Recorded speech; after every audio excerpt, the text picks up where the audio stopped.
সুরঞ্জিত সেনগুপ্ত আর নেই। বর্ষিয়ান রাজনীতিবিদ সুরঞ্জিত সেনগুপ্তের মরদেহ শ্রদ্ধা জানিয়েছেন বিএনপির মহাসচিব মির্জা ফখরুল ইসলাম আলমগীর। আজ রোববার দুপুরে রাজধানীর ঢাকেশ্বরী মন্দিরে আওয়ামী লীগ নেতার মরদেহ শ্রদ্ধা জানান মির্জা ফখরুল সহ সর্বস্তরের মানুষ। প্রয়াত সুরঞ্জিত সেনগুপ্ত সম্পর্কে বিএনপির মহাসচিব বলেন, তার মতো অভিজ্ঞ, সৎ ও নিষ্ঠাবান নেতা বিরল। তার সঙ্গে আমার ব্যক্তিগত সম্পর্ক বহুকালের। আমি তাকে মহৎ প্রাণের মানুষ হিসেবে জানতাম। রাজনৈতিক সংকটে তিনি গুরুত্বপূর্ণ বক্তব্য রাখতেন, মানুষের মাঝে আস্থা তৈরি করতেন। এরকম একজন পার্লামেন্টারি রাজনৈতিক বর্ষিয়ান নেতা চলে যাওয়া আমি শোকাহত ও মর্মাহত।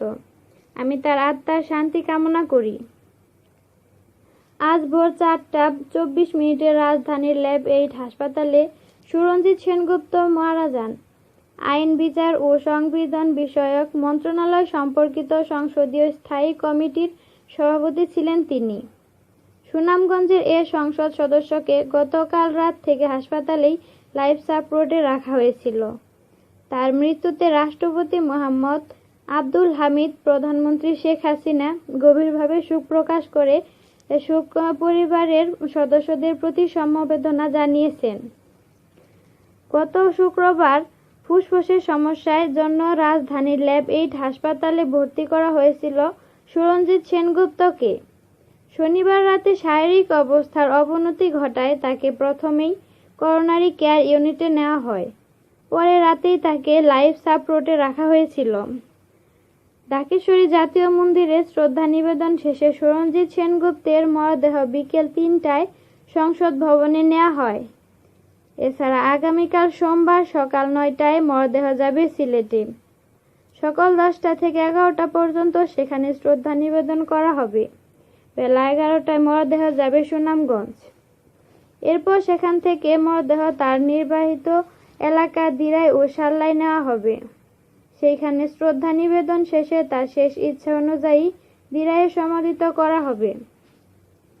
মারা যাওয়ার আগে 29 জানুয়ারি জাতীয় সংসদে শেষ বক্তব্য রেখেছিলেন বর্ষিয়ান সাংসদ আওয়ামী লীগের উপদেষ্টা মণ্ডলী সদস্য সুরঞ্জিত সেনগুপ্ত। সেই দিন তিনি তার স্বভাবসুলভ ভঙ্গিতে জাতিসংঘ বিএনপির কঠোর সমালোচনা করেন, যদিও তার কণ্ঠস্বর ফ্যাঁসফ্যাঁসে ও ক্লান্ত ছিল, কিন্তু বচনভঙ্গিতে বরাবরের মতোই রসিক ছিলেন তিনি। সেদিন নির্বাচিত কমিশন গঠনের জন্য সার্চ কমিটি নিয়ে রাষ্ট্রপতির সঙ্গে বৈঠক করতে চাওয়ায় জাতিসংঘের সমালোচনা করেছিলেন এই নেতা। এছাড়াও বিএনপিকে সাংবিধানিক রাজনীতি করার আহ্বান জানিয়ে দলটির সমালোচনা করেছিলেন সুরঞ্জিত। সেই দিন সংসদের বৈঠকে জাতিসংঘের সমালোচনা করে তিনি বলেন, আমাদের নির্বাচন কমিশন তৈরি হবে, এ নিয়ে দেশে বিদেশে খবর ছড়িয়ে গেছে। সেই দিন খবরের কাগজে দেখলাম জাতিসংঘও নাকি এ ব্যাপারে মতামত দেবে। জাতিসংঘ, জনসংঘ, অনুসংঘ যাই হোক, স্বাধীন সার্বভৌম রাষ্ট্রে আপনাদের তো এ ব্যাপারে কোনো সংশ্লিষ্টতা নেই। এটি একেবারে এ দেশের সাংবিধানিক বিষয়। তিনি আরো বলেছিলেন, সংবিধানের বাইরে জাতিসংঘ যদি কোনো প্রশ্ন তুলে তাহলে আমরা জাতি হিসেবে খুবই বিব্রত হব এবং সাংবিধানিকভাবে এটা কোনো দেশে হয় না। সুতরাং যে কমিটি করা হয়েছে, এই কমিটির মধ্যে বিএনপির 2 নেতার 2 বক্তব্য বাদ দিয়ে তারা বলতে পারেন, আমরা নির্বাচন কমিশনকে অনেক স্বচ্ছ ও শক্তিশালী এবং সকলের কাছে গ্রহণযোগ্য দেখতে চাই। তিনি বলেছিলেন, সংবিধান অনুযায়ী রাষ্ট্রপতির সিদ্ধান্তের উপর কারো কোনো বক্তব্য রাখার সুযোগ নেই।